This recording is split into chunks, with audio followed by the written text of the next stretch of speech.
ದಾವಣಗೆರೆ ತಾಲೂಕಿನ ಮೆಲ್ಲಕಟ್ಟೆ ಗ್ರಾಮದ ಬಳಿ ರಸ್ತೆ ಅಪಘಾತದಿಂದ ಅಸ್ವಸ್ಥಗೊಂಡಿದ್ದ ಗಾಯಾಳುವಿಗೆ ಸೂಕ್ತ ಸಮಯದಲ್ಲಿ ಆಸ್ಪತ್ರೆಗೆ ಸೇರಿಸಲು ಜಗಳೂರು ಶಾಸಕ ಬಿ ದೇವೇಂದ್ರಪ್ಪನವರ ಪುತ್ರ ಎಂಡಿ ಕೀರ್ತಿ ಕುಮಾರ್ ನೆರವಾಗುವ ಮೂಲಕ ಮಾನವೀಯತೆ ಮೆರೆದಿದ್ದಾರೆ.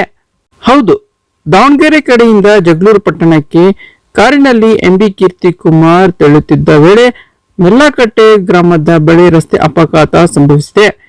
ಈ ವೇಳೆ ಅದೇ ಮಾರ್ಗದಲ್ಲಿ ಬರುತ್ತಿದ್ದ ಕೀರ್ತಿ ಕುಮಾರ್ ತಕ್ಷಣ ವಾಹನ ನಿಲ್ಲಿಸಿ ಅಪಘಾತದಿಂದ ಗಾಯಗೊಂಡಿರುವುದನ್ನು ತಮ್ಮ ಕಾರ್ನಲ್ಲಿ ದಾವಣಗೆರೆ ಜಿಲ್ಲಾ ಆಸ್ಪತ್ರೆಗೆ ದಾಖಲು ಮಾಡಲು ಕರೆದುಕೊಂಡು ಹೋಗಿದ್ದಾರೆ.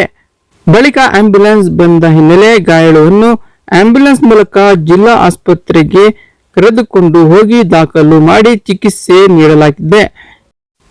ಇದಕ್ಕೂ ಮೊದಲು ಆಸ್ಪತ್ರೆ ಅಧಿಕಾರಿಗಳಿಗೆ ಕೀರ್ತಿ ಕುಮಾರ್ ಕರೆ ಮಾಡಿ ಮಾಹಿತಿ ನೀಡಿ ತಕ್ಷಣ ಚಿಕಿತ್ಸೆ ನೀಡುವಂತೆ ಮನವಿ ಮಾಡಿದ್ದು, ಪ್ರಾಣ ಉಳಿಸಿಕೊಳ್ಳಲು ಹೋರಾಟ ಮಾಡುತ್ತಿದ್ದ ಗಾಯಾಳುಗಳನ್ನು ಜೀವ ಉಳಿಸುವಲ್ಲಿ ಯಶಸ್ವಿಯಾಗಿದ್ದಾರೆ.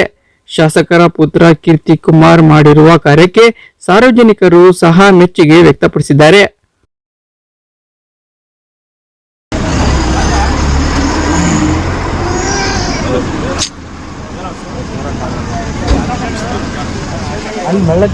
ಇಲ್ಲ ಆಗ್ಯದ ಜಸ್ಟ್ ಇಲ್ಲ ಈಗ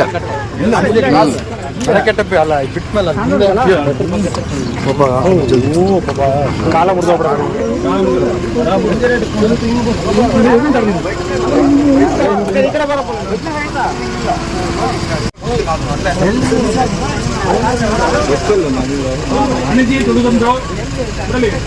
ಗಾಡಿ ಎಲ್ಲ